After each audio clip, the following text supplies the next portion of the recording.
Today I'm going to show you how to cut out hair in Photoshop fast and clean using only a few simple steps.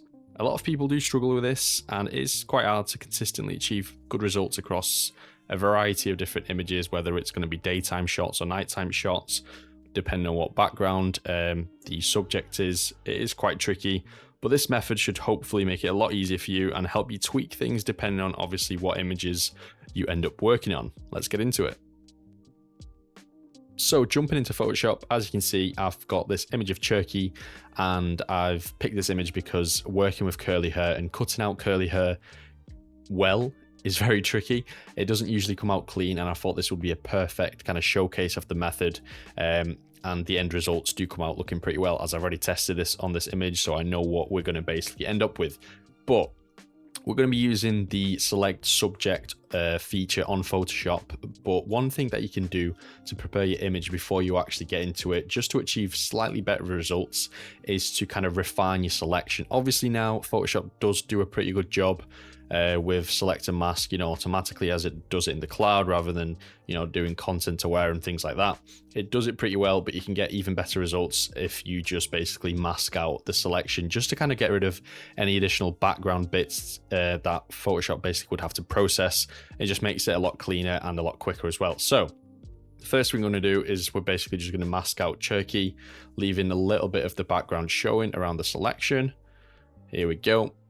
Then we press this little button just to mask it out, and then convert it to a smart object or rasterize it, whatever you want to do, basically just to get rid of the selection that you had previously. Now we're going to jump into quick selection, and you want to go to the select subject button at the top, and you want to make sure that you've got the selection method as cloud, as this does achieve much better results than on the device.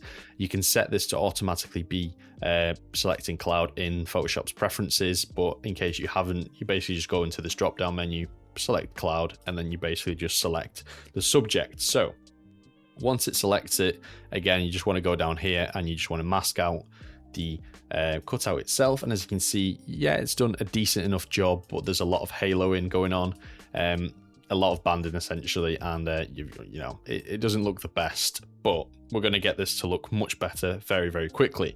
What we're going to do, we're going to select a mask with this button right on the right, and we're going to go into the output settings. If you've not got this, you basically just want to go into this drop down output settings, and you want to decontaminate colors. 100% does do it a little bit too much, and it can distort the selection on the cutout itself. So I usually kind of tend to start off with around, let's just do 50% for this case, and it kind of brings out some of the details. It doesn't just completely matte out the selection around the edges essentially. So you just want to press OK, and it applies it.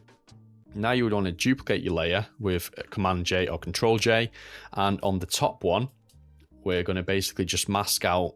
If we basically just hide everything on this top layer, you want to get a nice brush, black, to mask out the selection, and you basically just mask out the ends of the hair that you can see the banding on, and you can potentially do it on some of the beard as well, as it does show up here too. Once you've got that done, you want to show the layer underneath again, and then you want to go into the mask again by pressing the select and mask, and this time you want to whack up the decontamination to 100, and this creates a much nicer selection. It doesn't affect everything, and it just basically focuses on the edges of the hair rather than anything else. And it's the same with the beard as well. It's got a much nicer and cleaner looking selection. So once that's done, it's looking pretty nice already. You could leave it here if you're struggling for time, but if you want to do anything further, you can add a few little sneaky adjustments layers. So if the decontamination of the colors makes the color not match the image, as it does sometimes tend to do that when you basically just apply a full color across it, what you can do is just create a new layer above the bottom one. You want to clip it to the bottom one by holding Alt or Alt or Command, I think. You just want to clip it to the layer at the bottom, and then you basically just want to color pick a color from the hair that's closest to the edge, like here, and basically just paint over the top of it, masking out the areas that are kind of affected by the colors not looking the same as the others. And then you want to change the blending mode to color, double click on this layer, and you want to play around these underlying layer sliders whilst holding Alt or Command. You just basically want to drag out this bracket just so it starts to not show the colors on some of the darker areas, but it just brings out the colors of the original hair rather than anything else that the decontamination might have done.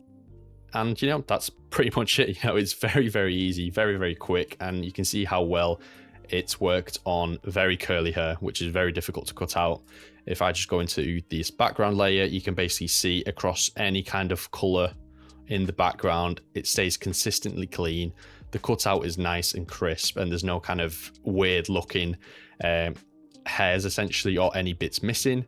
And yeah, that's it. You know, it's done. You could obviously go and do further tweaks if you're not happy with it, and then obviously you can kind of go in and touch up some of the edges, but this is just a very quick selection, and we're focusing on the hair this time. But that's it, basically, job's done. If you enjoy this quick tutorial, please do leave a like and a comment, as it does help my channel to grow. Subscribe if you want to see more of my videos, and I hope to see you all in the next one.